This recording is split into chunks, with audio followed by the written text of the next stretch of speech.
Oh, hello! Eto na naman tayo mga kabab. Magandang morning sa inyo. Dito naman is makulimlim. Umulan siya kanina early in the morning. Tapos sa Tibergy, nag-chat na sa akin na nauna na siya. Aantayin niya daw ako. Ewan ko kung nasaan na siya banda. Baka andun na siya sa may park. Ay sa may playground. So bilisan natin ang ating lakad mga kabab. At as usual, tagaktak na naman ang ating pawis bago tayo makalabas sa village. So, nakita nyo, gloomy ang ating panahon ngayon. Pero, brighter naman ang mukha ni Maxford. Sana hindi ako nag-butch kasi umpisa nang sumakit yung paa ko. Ay, sumasakit na yung paa ko. Bakit kasi nag-butch ako? Kasi, purma-purma tayo ngayon kasi pupunta tayo sa Flower Dome. So, ang outfit ni Miss Portrait. Ay, sabi na Tibergy, antayin niya ako. Wala naman dito sa park. Dito sa Tibergy, baka andun na siya sa sa bus terminal. Oh. Ano naman kasi ang layo ng nilalakad namin dito, nakakaasar.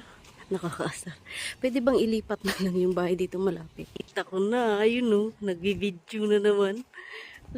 Sige, content pa more. Andito na siya, Tibergy. Ang aking masipag na kapitbahay, naghahatid ng ayuda palagi. Akala ko nauna na to eh. Yan pala ako ang nauna. Ay, kakabab, andito na kami sa station. Sabay kami pupunta ni Ate Virgie sa Lucky Plaza dahil meron siyang Sa Lucky Plaza. manglalaki. Manglalaki daw. Sa Lucky. Or onboard trains. Thank you. Yuli. Oh, ako okay lang. Hindi ako ta-transfer. Kasi pag Dito na kami sa orchard ni Ate Virgie. So daming tao. Grabe. Jollibee! Joke lang. May mga baong kami. Napakadaming tao mga kahabab. So, tapos na nga ako. Nakapag-scan na ako ng picture, ID, at na-send ko na rin dun sa kapatid ko. So, pupunta na tayo sa at ganun pa din, yung weather natin is umpisa ng nahulog ang mga butil ng ulan. So, ulan talaga. Buti na lang meron akong payo. So, update na lang ako pag nasa bayfront na ako mga kahabab.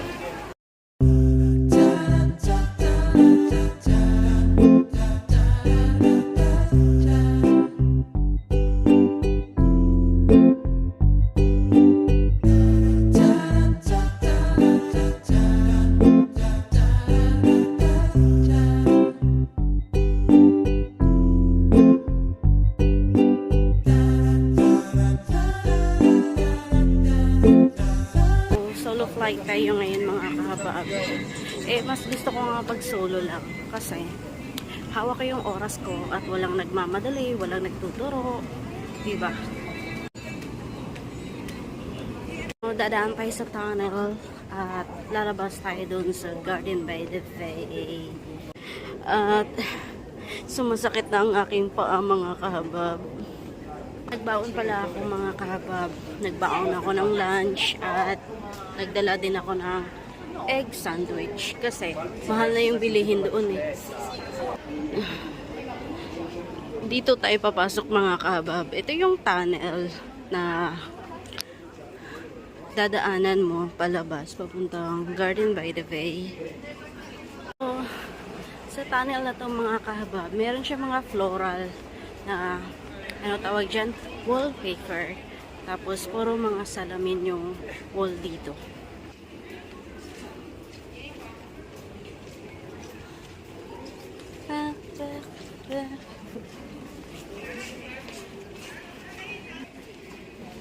So, ganito yung madadaanan nyo dito mga kahabab. Palabas doon sa Garden by the Bay. Sana all no, may apam na kasama. Sana all. Kita nyo yan mga kahabab. Mirror, mirror, and the wall.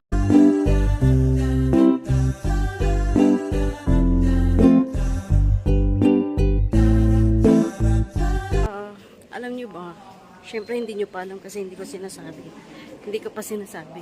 Nasira yung parlor ko kasi actually inaayos ko siya. Kulot na talaga yung buhok ko pero gumagamit ako ng curler para hindi siya buwagag. Pero kanina nasira. Pero hindi naman siya buwagag kasi naglagay ako ng essence oil. Lalabas na tayo mga kahabab. Automatic yan. Open the door. Aakyatin ko na nga lang. So, aakyatin ko na lang mga kahabab. Meron naman siyang lift doon, elevator. Pero, murag na, exercise na lang din. Ang hirap talaga pag mataba. Kunti pa nga lang yung nalakad na hingal na. Tara! Muna ako mga kahabab. So, yung ticket na binili ko, it's dun lang sa Floral Fantasy. Merong mga area doon na hindi ko siya ma-access or mapupuntahan kasi mas mahal yung ticket. Madami ding tao mga kababo. Ilang beses na ako nakapunta dito, di ba? Pero sa Flower Dome hindi pa ako nakapasok. Kaya ngayon papasok na ako. Pero CCR muna tayo.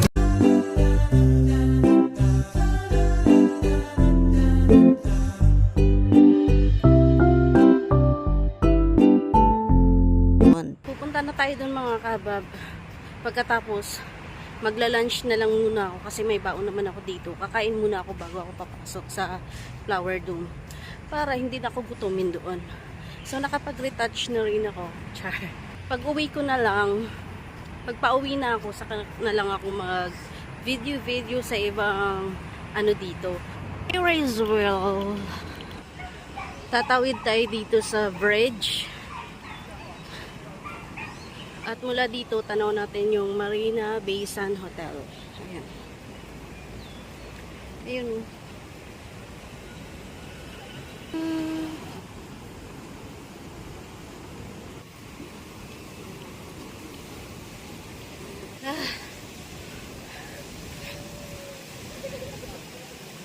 Ano?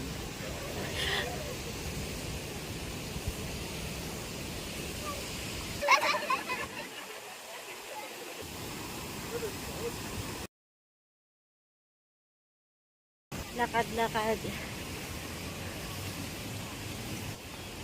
Shota talaga, naglakad pa ako ng napakalayo malapit lang pala sa station yung Floral Fantasy. Pumunta pa talaga ako sa Flower Dome. Ang akala ko kasi, yung Floral Fantasy ay nasa loob din ng Flower Dome. Iba pala. Kaya ang ginawa ko, nag-ikot-ikot na lang muna ako dyan kasi naghanap ako ng pwesto na pwede akong kumain.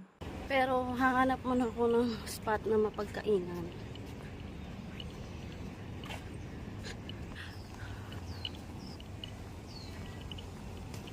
Naghahanap ako ng mapagkainan ko.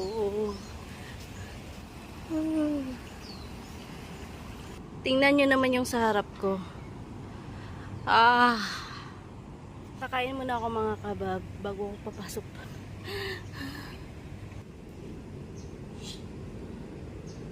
Yan ang ating lunch ngayon mga kabab. Nagbaon nga ako kasi nga mahal dito.